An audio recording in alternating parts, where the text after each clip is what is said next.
Okay, let's continue with our slidecast presentation for Chapter 2 of our 30-hour course. Chapter 2 is called Real Property Issues, and Chapter 2 Page 29 talks about zoning, which in fact is a very, very complicated area, so we're just going to kind of get an overview to it, talk a little bit about its importance to us as real estate practitioners. Zoning is the way the governments control physical development of the land and the kinds of uses which we can use properties for, usually in a geographical area, like a city or municipality or perhaps a county. Zoning laws specify areas are for use like residential, industrial, recreational, commercial activities, and then they'll give them a number. Like R1 might represent a residential single-family zone, single-family home zone. R2 might be duplexes or apartment complexes. R3 might be multi-unit apartment buildings. And then C is for commercial uses, I for industrial uses, M for manufacturing, and then we even get more specific whether it's light or research or heavy, and each of those categories get further divided down. The zoning laws also restrict the uses that can be made of the land and regulate the dimensional requirements for lots and for buildings on property located within the town, or the density of the development, or whether you can have any kind of animals on the property. It also regulates natural resources within the land, hospitals, parks, schools, open space, the density that's being used, the style and appearance of the properties, and even the historical significance of the properties within their zone. Most residential real estate agents aren't overly concerned with zoning. Got to be aware of it, but usually most residential deals aren't impacted too severely by zoning. Zoning laws can change, so you have to be aware of them. But certainly if you're involved in any commercial real estate transaction, or if you're involved in any development at all, the first thing you want to make sure you do is go to your local zoning map and see if the use that you want to develop or the use that your client wants it for is even permitted.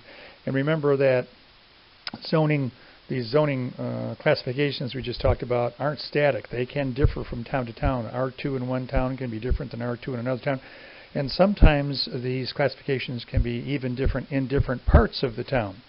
So zoning is something you want to be on your toes about, a very important area, particularly for developers and particularly if you've got commercial clients. Page 29 talks about different kinds of zoning objectives and the different classifications of zoning objectives. I don't think that's important for us. Zoning permits on page 30, we know what that is. That's before you can build or develop something, you have to conform to the current zoning, and you have to be permitted to do that, so they give you a zoning permit. Well, what happens if you're doing something not in conformance with the local zoning? And that's what a non-conforming use is. That's where probably what's happened is you've made a use of property prior to the zoning law being enacted, and now you're a non-conforming use. And you can continue as a non-conforming use, typically, but you have to be careful because sometimes you can lose the status as a non-conforming use when a property is sold, or maybe if it's materially altered or damaged or destroyed. Then the new zoning does come into effect, and then any use must conform to the current zoning. So a non-conforming use, some people call it a grandfathering. It's not really a good term, but we can think of it that way. Non-conforming use is where you're using property that doesn't conform to the current zoning. A conditional use permit and variances. The difference between these two is a conditional use permit is where you ask for a special use that is not in accordance with the current zone. So you want something that isn't permitted according to the current zoning restriction. A variance is that you're asking for a relaxation of the zoning ordinance or the zoning law. So a variance says, typically setback requirements are 10 feet between property lines for a dwelling to be built. We'd like a variance of, 8 feet rather than 10 feet. So you're not asking for a change in zoning, you're asking for more of a relaxation with the variance. A conditional use permit, you're actually asking for a change in the current zoning. Building codes, while they're not really discussed here, building codes go along with zoning ordinances, and that they're ways that the government regulates, controls the way we use property. Building codes regulate the types of materials used in construction, or the plumbing, electrical wiring, and of course building codes are there to protect us and the safety of the occupants. So with building codes, we need to get occupancy permits to make sure that people will be safe in these dwellings and that they've been built to, quote, code. Environmental issues, we should know there's an Illinois Environmental Protection Agency.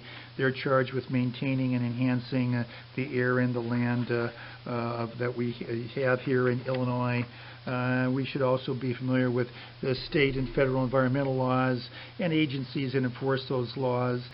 Probably more so if you're involved in commercial property than residential property, but still you need to stay abreast of what's happening in your area, particularly if you're working with developers. Environmental issues, there's a lot of them. I would, just be a little familiar with each of these. You're not going to be asked details on any of these environmental laws that are found up through page 37, from page 31 to 37. But we should know with asbestos that that might include encapsulation. That's the way we mitigate asbestos. We encapsulate the problem, if you will. We wrap it up. Lead-based paint, of course, we talked about that prior to 1978. We talked about radon already. Disclose to potential buyers and tenants and give them a pamphlet and give them a form. Carbon dioxide, we should have working carbon dioxide detectors in all homes in Illinois. Mold, disclose if you're aware of any mold that's on the property. It can be very dangerous, very difficult to mitigate sometimes. Groundwater. The groundwater, we talk about the water table. We're talking about property that probably isn't on city water, but on well water. So we might want to have to disclose the water table to prospective purchasers and identify the source of where that home's water is coming from. And well and septic systems, we should be giving them potability tests and making sure that they're safe. And that they're not decaying from within, and that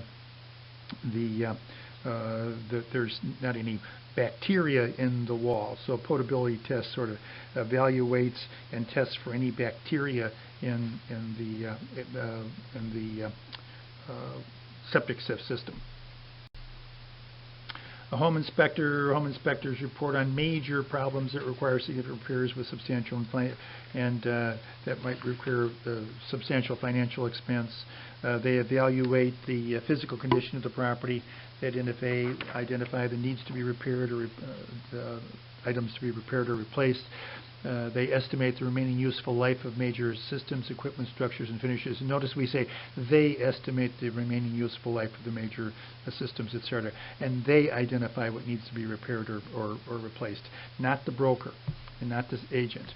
So you as an agent should not comment on the report.